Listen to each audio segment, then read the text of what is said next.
Oh, DJ. Country people, una welcome to Totori News, where una go fit get all the latest news wey dey shele for we Nigeria, Africa and the rest of the world. Make una press the subscribe button and the bell wey dey waka near am for more Totori News. Switch is now in hiding, but is bravely joining us to speak about what happened that night and what has happened since. And we thank you for doing that. The videos that you posted have made you a target, and there are claims that the Nigerian army has been trailing you, threatening your life and forcing you to flee the country. The army has denied those claims, saying, and I quote, "There are bigger fish to fry," end quote. Tell us what you saw that night and what is going on now. Well, thank you for having me, Becky. Thank you for giving us your platform to continue talking and sharing this story. What I experienced that day was the worst experience in my life. The Nigerian army that is supposed to protect us came with no warning. None, nobody, no representative to come speak to us at first. At least they just came in guns blazing. We heard gunshots from behind the toll gate, because we were on one side of the toll gate, and we heard gunshots from behind and people running. So what we did was just to go down and sit down and just stay still, wave our flags. So because we believed that if we waved our flags, they would see that we are not here to cause any harm. We're not here to cause any troubles. We're just here protesting, as is our right to do so. So there was no warning, nothing. They came shooting. People were just dropping. I can't even explain that to you. It was such a chaotic scene that most times I find it difficult to close my eyes without seeing those scenes. And after they left, the Nigerian police came, Sars to be precise, because looking at the uniform, the ones we could see, and especially one man that was putting on white, I don't know who he is or something, but he had a pistol, kind of like a small gun, and he was just shooting at us directly, and we were just running for our lives. That's the short story of it, really. Just after the Lekki Gate incident, I spoke with the Lagos state governor. Have a listen to what he told me. Becky, I genuinely believe there will be change for two reasons. One, you know, what has happened, especially in Lagos, is extremely unimaginable.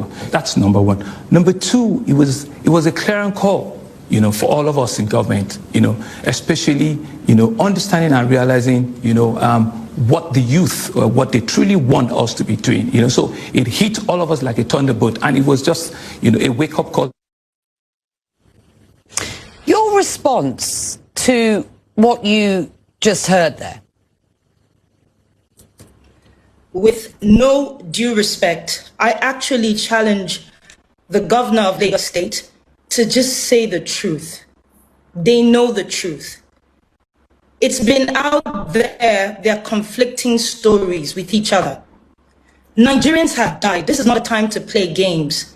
Families are looking for their loved ones. To be honest with you, with regards to me, I don't know how to feel, because in one hand, I'm grateful I'm alive today. In the other hand, I don't know if I should say I'm lucky. It's almost like I'm saying the others were not lucky. It is time that we own up to the things that we're supposed to own up to. The governor has a responsibility to the citizens of Lagos State, and he should say the truth. Nigeria's president on Tuesday vowed to prevent a repeat of what have been these wider anti-police brutality protests through dialogue and through listening, he says, to all stakeholders. I just wonder, how do his comments make you feel? To be honest, Becky, at this point, I do not hold what the president of the Federal Republic of Nigeria says to any, I can't hold it to heart. Nigeria is a dictatorship with a democratic face. And I think that is primarily to please the international communities. It is our right to protest anything that we see and change that we demand. The Nigerian government has used force from the beginning, starting with trying to infiltrate a peaceful protest with thugs. That didn't work out. And then they've moved to bringing the military in. So the same government that says that they had banned SARS, and this is going for 4 to 5 years now, they keep banning the same SARS, is saying that he wants to have a dialogue. The president hasn't even come out once to address the shooting at the toll gate. So no, Becky, I do not take his word to heart. We need action, we need change, and most importantly, we need accountability. You've said about this whole experience, and I quote here, "It is cause for what I believe is just. It is shock at the response of my government towards the people it is sworn to protect. It is courage to speak up no matter what. And for me, the will to see justice, accountability and a change in Nigeria, no matter how much is offered to me or threats to me." Do you believe that change will come? And how long do you think you will need to stay in hiding for? To be honest, I will start with the fact that the will is there.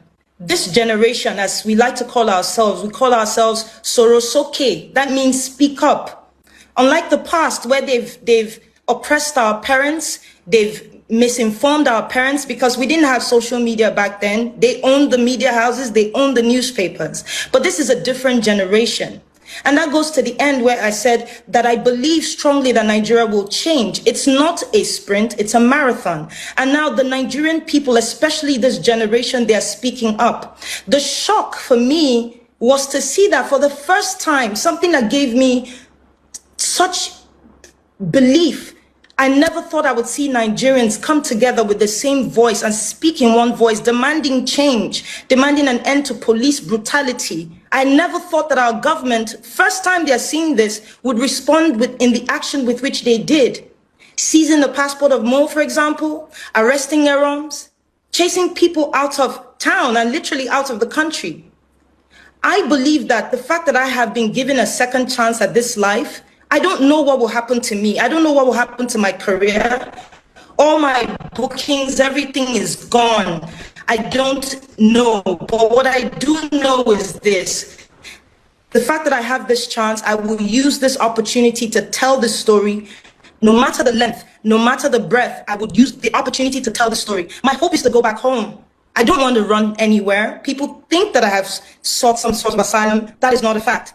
But you can't chase down everything. Those things are not important. I want to be able to go home, but I want to make sure that I've gotten my story out and the story of other witnesses out under oath. And then when I'm done, I go home. If they want to pick me up at that point, there's nothing to try and silence me for anymore. So if they still want to pick me up, no problem.